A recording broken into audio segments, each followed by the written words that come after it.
तो आप लोगों के कुछ भी ओम क्वेश्चन है? शांति। दीदी हाँ जी। थोड़ा हाँ जी। एक बात पूछ सकते हैं कि हमारी जो बड़ी हाँ बहन है जी। ना, वो डॉक्टर है सब, हाँ उनके घर में सब हाँ। डॉक्टर हैं, पढ़ी लिखी है। कि हमारे हाँ पास जब हम लोग थे तो पापा के पास इतने पैसे नहीं थे कि 50 रुपए का हम लोग फॉर्म ले सकें, उसका डॉक्टरी का हाँ। पेपर देना पड़ता है ना। तो उसने फिर बड़ी वो हाँ शादी जी। हाँ हुई, तो उसने उसके सभी बेटे भी डॉक्टर, बहुएं डॉक्टर, सब डॉक्टर हैं। तो 1 महीने पहले हाँ। की बात हाँ। है, तो उनकी जो छोटी बहू है, तो उसके हॉस्पिटल में क्या हुआ, मतलब वो क्या कहते हैं, बच्चे बच्चे पैदा करवाती है, बहुत अच्छी डॉक्टर है। ऑपरेशन तो करती नहीं किसी का, नॉर्मली करवाती हैं। कोई उनके यहाँ पेशेंट आया तो उन्होंने उसको नॉर्मली बोला था, मतलब उसका इलाज चल रहा था। तो लास्ट टाइम में क्या हुआ कि उन्होंने उसको ऑपरेशन के लिए बोला है, क्योंकि वो कह रहे थे कि ऑपरेशन जरूरी है। तो उन लोगों ने नहीं माना ऑपरेशन के लिए। चलो जैसे तैसे बच्चा हुआ, कमजोर हुआ बच्चा, जैसे तैसे उन्होंने बच्चा पैदा करवाया, और फिर उसकी ब्लीडिंग नहीं रुक रही थी, तो उन्होंने उसको दूसरे हॉस्पिटल में भेज दिया। तो वहाँ दूसरे हॉस्पिटल में जाने पर 1 दिन के बाद वो बच्चा भी एक्सपायर हो गया, माँ भी एक्सपायर हो गई। इन्होंने ऑपरेशन के लिए बोला तो उन्होंने मना कर दिया साफ। तो जैसे थे बच्चा तो हो गया, तो उन्होंने दूसरे हॉस्पिटल भेजा। तो वो सब हाँ। वो पूरा सब। ये गांव इकट्ठा करके बिल्कुल उनके ऊपर चढ़ के आए, मारने पर उतारू हो गए। मतलब उसको, ये तो उनकी काफी जान पहचान है पुलिस वाले सबसे, तो हमारी बहन लोगों ने पुलिस वालों को भी बुलाया, बिल्कुल मारने पर आ गए। उसकी शर्ट खींच के, कॉलर खींच के ऐसे मार रहे थे जैसे, मतलब हमारी बहन के बेटे को और उसकी बहू को बिल्कुल लड़ने लग गए। तो इसमें फिर किसका कसूर है ऐसी बात में? फिर उनके तो देखो बच्चा भी गया और वो भी गया, और उधर वो कहती मासी हम लोगों ने इनको कहा भी था हमारा कोई कसूर नहीं है, फिर भी ये हम लोग के ऊपर चढ़ के आए और बिल्कुल मारने पर आ गए जैसे। अब तो सब नॉर्मल हो गया, सभी लोग अपना हर्जाना भर रहे हैं। हाँ तो वही तो मतलब। सभी लोग भर रहे हैं। वो माँ हाँ, ने भी भरा, वो बच्चे ने भी भरा, जो चले गए हैं ना, उनका कर्म, उनका कर्जा चुकती हो गया, वो दोनों निकल गए यहाँ से। तो जिसके घर से 2 लोग जाएंगे तो वो तो लड़ेंगे ही, जाहिर सी हाँ, बात वो है। तो लड़ेंगे, वो भी तो कर्जदार थे ही ना, इसीलिए तो वो दोनों गए ना। अच्छा। वो वैसे ही तो कर्म लिख कर आए थे ना। और डॉक्टर्स ने भी देखो, वो जो मेडिसिन का ट्रीटमेंट देते हैं, वो मेडिसिन कितने जानवरों की जान लेकर वो लोग ये मेडिसिन तैयार करते हैं ना। हाँ कहीं ना कहीं वो भी तो है ही ना पाप के हकदार, तो उनको भी तो भुगतना ही है ना।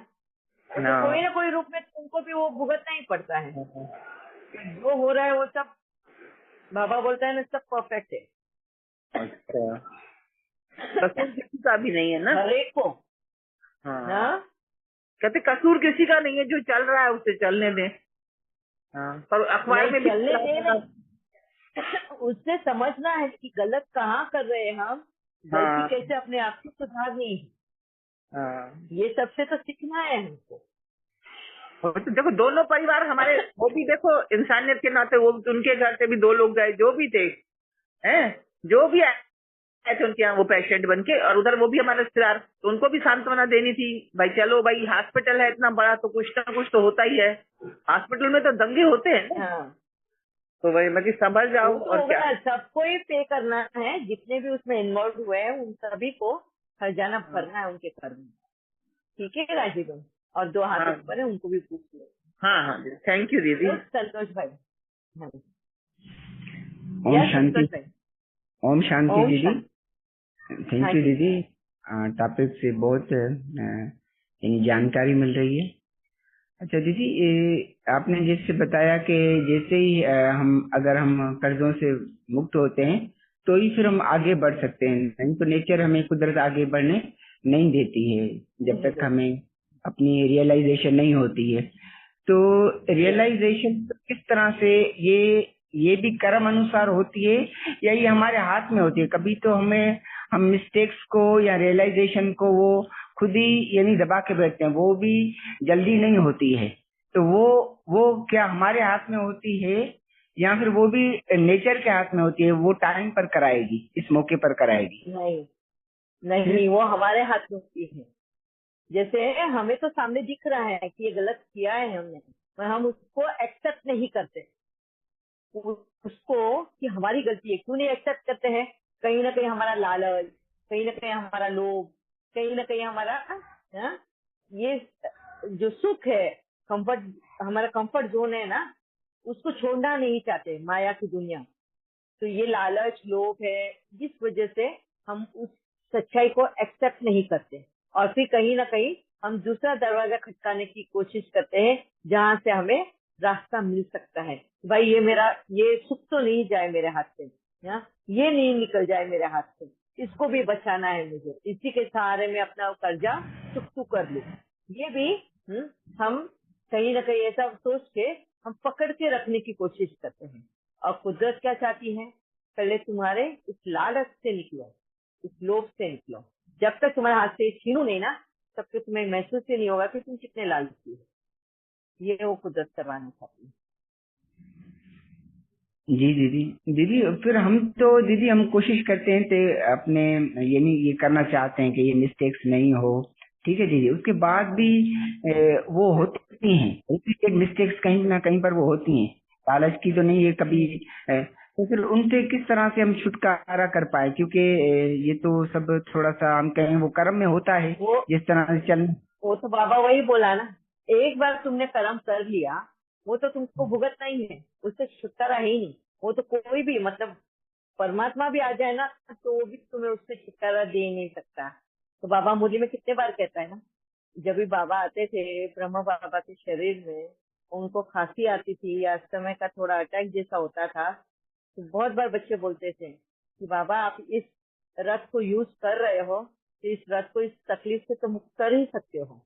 तो बाबा बोला कि नहीं, इस आत्मा ने इस तरह के कर्म किए हैं, और मैं इस कर्म में मैं हस्तक्षेप इंटरफियर नहीं कर सकता। ये तो इसको तो भुगत नहीं है, मगर आगे वो ना करे, ये इसकी शाश्वती में कर सकता हूँ अगर वो मेरे पथ पर चले, है ना। अगर तुमने एक बार कर्म कर लिया, फिर उससे छुटकारा नहीं। वो तो तुमको उसका हर जाने के साथ में, कब तुम जल्दी से एक्सेप्ट करते हो, अपनी गलतियां सुधारने की कोशिश करते हो, तो बहुत थोड़े इसमें तुम उसमें से निकल सकते हो। मगर एक्सेप्ट नहीं करते, उससे भागोगे, तो उसके ऋण के साथ, मतलब इंटरेस्ट के साथ में तुमको चुकतू करना पड़ेगा। मगर महसूस तो जल्दी कर लो, जितनी ज्यादा वो उतनी अच्छी। और इसीलिए तो बाबा हमें ज्ञान के द्वारा शक्तियों को समझाता है कि हमारे में संभालने की शक्ति, सहने की शक्ति, धीरजता की शक्ति यूज करना है। भागो नहीं, जो है वो तो है ही है। मैं हूँ अभी तुम्हारे साथ, हिम्मत करके आगे बढ़ो, ठीक है। जी दीदी, ये आपने बहुत अच्छा बताया कि जितना जल्दी हो सके हम उसको एक्सेप्ट करते हैं। अगर एक्सेप्ट करते हैं तो वो कर्जा मुक्त हो जाते हैं, वो रियलाइजेशन एट वंस इंस्टेंटली हो जाती है, और वहीं पर यानी वो एक एक्सपीरियंस अनुभव हो जाता है कि ये ऐसा करने से, और वो आगे हम नहीं बढ़ सकते, यानी अनुभव नहीं होता है, क्लियरिटी नहीं रहती है, और वो एक अगर वो गलत काम करते हैं तो वो फंसा हुआ रहता है आत्मा, वो गांठें खुलती नहीं है कहीं ना कहीं पर। तो आपने इसका मूव जो है कि हम फौरन एक्सेप्ट करें और दोबारा उस सिचुएशन में जाने का कभी भी नहीं यानी जाए, बाबा के साथ रखें हम, ये सही है। थैंक यू दीदी, थैंक यू। दोबारा तो वो मिस्टेक वापस ना करे। हाँ, दोबारा कभी भी मिस्टेक वो ना करे। यस, थैंक यू दीदी, ठीक है, थैंक थैंक यू वेरी जी। मच। हाँ जी, और भी किसी का हाथ ऊपर था, पूछना है? जी दीदी। हाँ जी, प्रियंका। हाँ जी। हाँ जी प्रियंका। मैं ये पूछ रही थी कि मेरे युगल का अपने ब्रदर के साथ झगड़ा था, प्रॉपर्टी का हाँ, झगड़ा था, और वो उन्होंने उनकी प्रॉपर्टी पे कब्जा किया हुआ था, उनके मेरे जेठ ने। तो वो उन्होंने पहले तो बहुत समझाया, समझुई करी, मैं परिवार को बिठाया, नहीं वो मीटिंग में भी नहीं आते थे, वो देना नहीं चाहते थे क्योंकि वो लालच में आ गए। तो वो उन्होंने फिर कोर्ट केस करके वो जीता, उनसे खाली कराया। तो अब वो अपने सेटल्ड है, उनके पास बहुत अच्छा पैसा है, और हम अपने यहाँ सेट हो गए हैं, लेकिन अब बातचीत बंद है। खटास बहुत ज्यादा आ गई, क्योंकि उस दौरान 10 साल लग गए, तो उस दौरान खटास और बढ़ती चली गई, रिश्ते हम्म बिल्कुल जीरो हो गए। हम्म अब वो अपने सेटल्ड है, हम सेटल्ड है, हम एक दूसरे के यहाँ आते जाते नहीं है, फिर भी कहीं कहीं पार्टीज में मिलना होता है। तो हम्म अब हमें ये बातचीत शुरू करनी जरूरी है या ऐसे ही ठीक है, सेटल हो गया? आप लोगों के मन को अगर शांति मिलती है, कर्जा अगर आमने सामने आ जाए तो भी आप लोगों को कोई फर्क नहीं पड़ता।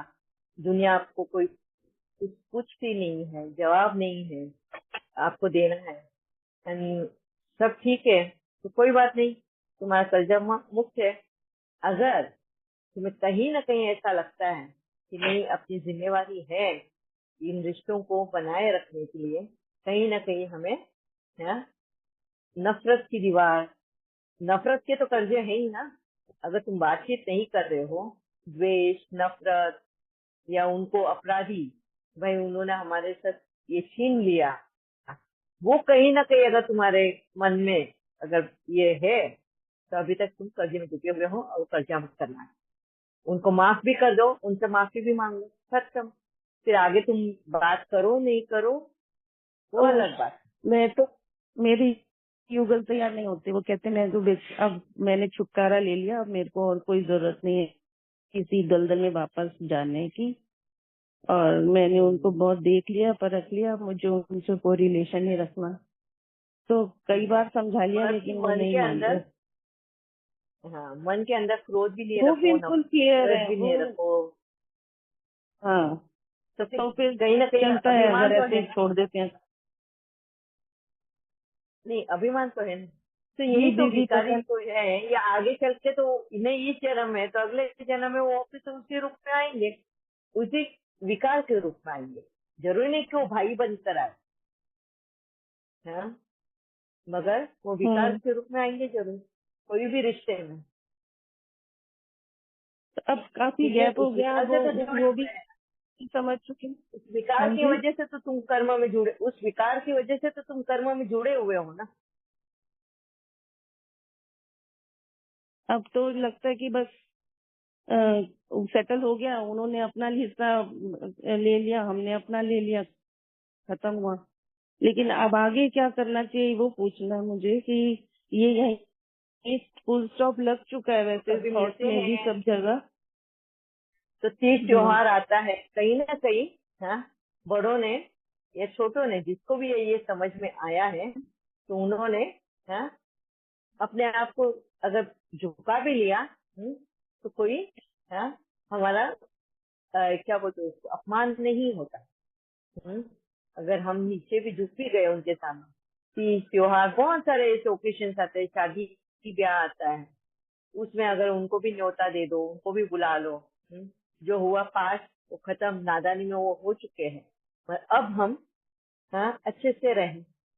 इस तरह से वो बोलते हैं ना, आइस ब्रेक करना, नफरत की दीवार तोड़ना, अगर वो करो तो बहुत अच्छी बात है। ये हमें समझ आता है ना मगर बाबा के ज्ञान से।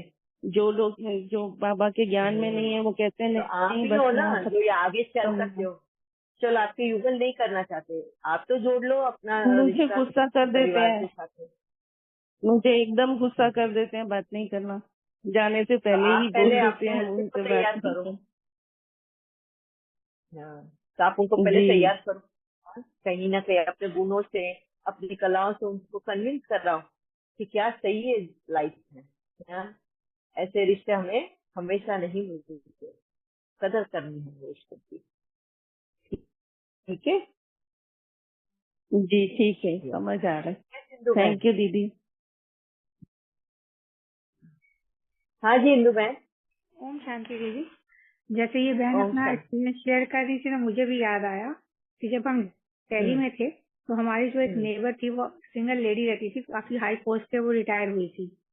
तो उनका हम्म आदत था कि मतलब वो अपने आप को बहुत सुपीरियर समझती थी और किसी को कोई वो नहीं करती थी। और मेरे हस्बैंड का हम्म भी यही स्वभाव था। तो हमारे जो घर का एंट्रेंस था और उनके घर की वो साइड वॉल थी, तो उन्होंने इधर हम्म बाहर गार्डन लगा लिया और कार पार्किंग में बहुत दिक्कत हो रही थी। तो इस बात को लेकर कुछ अनप्लेजेंट हुआ और मेरे हस्बैंड ने वो हम्म गार्डन उनका हटा दिया, तो उस बात से बात बढ़ गई। तो काफी सालों से मेरे हस्बैंड ने उनसे बात नहीं की, लेकिन जब हमने वो अपनी कोठी बेची और हम फ्लैट में शिफ्ट हो रहे थे अपना सामान वगैरह, तो मैं तो गई उनके पास। मैंने कहा भाभी कुमार ने जो भी कहा मैं उसको वापस तो नहीं कर सकती, मेरा उनसे कुछ नहीं रहा, मतलब मैं उनसे बस नमस्ते भाभी रहती थी। और मैंने इनको भी कहा कि जा रहे हैं तो अच्छे नोट्स पे खत्म करते हैं, यहाँ हम 25 साल रहे हैं तो क्यों जाए ऐसे मुंह फुला के। बोले तुम तो सबमिसिव हो, तुम्हें तो आदत है लोगों के सामने गिरने की, डिस्टैच हो गया। तो ये चले गए, सामान लोड हो रहा था, मैं गई अंदर और मैंने माफी मांगी उनसे, भाभी मैं उनकी तरफ से माफी मांगती हूँ, मेरे मन में आपके लिए कुछ नहीं। बोले तुम्हारे लिए मेरे मन में भी कुछ नहीं है। मैं क्या आप उनको माफ कर देना, और मैं अच्छे नोट्स पे जाना चाहती हूँ ताकि मैं इधर से जब भी अगर कभी क्रॉस भी करूँ तो एटलीस्ट हम एक स्माइल एक्सचेंज कर पाए, ऐसा नहीं कि एक दूसरे को देख के मुंह मोड़ ले। तो मुझे नहीं समझ में आया कि मैंने हस्बैंड को जैसे ये कह रही बहुत कन्विंस करने की कोशिश करते हैं, लेकिन मेल नहीं सुनते हैं, उनको लगता है नहीं उसने ऐसे किया क्यों, अपनी गलती तो किसी को दिखती नहीं ना। बात मैंने मुझे अपना वो इंसिडेंट याद आ गया कि मैं भाभी के पास गई थी और मुझे बुरा बहुत लग रहा था कि मैं इनको नहीं ले जा पाई अपने साथ, लेकिन मैं अपना अकाउंट क्लियर कराई, मैं कि मैं इसमें नहीं बंध रही, मैंने ये किया तो मुझे क्लियर बहुत अच्छी बात आपने शेयर करी। ये कहीं ना कहीं प्रियंका बहन को भी थोड़ा हिम्मत मिलेगी तो उनको भी किस तरह से कम से कम स्टार्ट तो करे वो अपना। Thank you very much Indu बहन, थैंक यू। अच्छा वक्त भी हो गया है और किसी के कुछ क्वेश्चंस भी नहीं है। अभी हम डायरेक्टली 5 तारीख को मिलेंगे। आप लोग अपने अपने ग्रुप में भी बता देना, जिनके दूसरे भी ग्रुप्स में जो ज्वाइन होते हैं मैं भी अपने ग्रुप में डाल दूंगी फॉलो फादर ऑफ फुलवारी। ठीक है, ओम शांति। ओम शांति दीदी। ओम शांति, थैंक यू ये जी। पाया है आपको ओम शांति बोलना चाहती है, बेटी की बेटी है। ओम शांति दीदी। अच्छा ओम शांति। ओम शांति बेटा, कैसे हो आप? बताओ कौन से स्टैंडर्ड में पढ़ती हो? बताओ कौन से स्कूल में पढ़ते हो?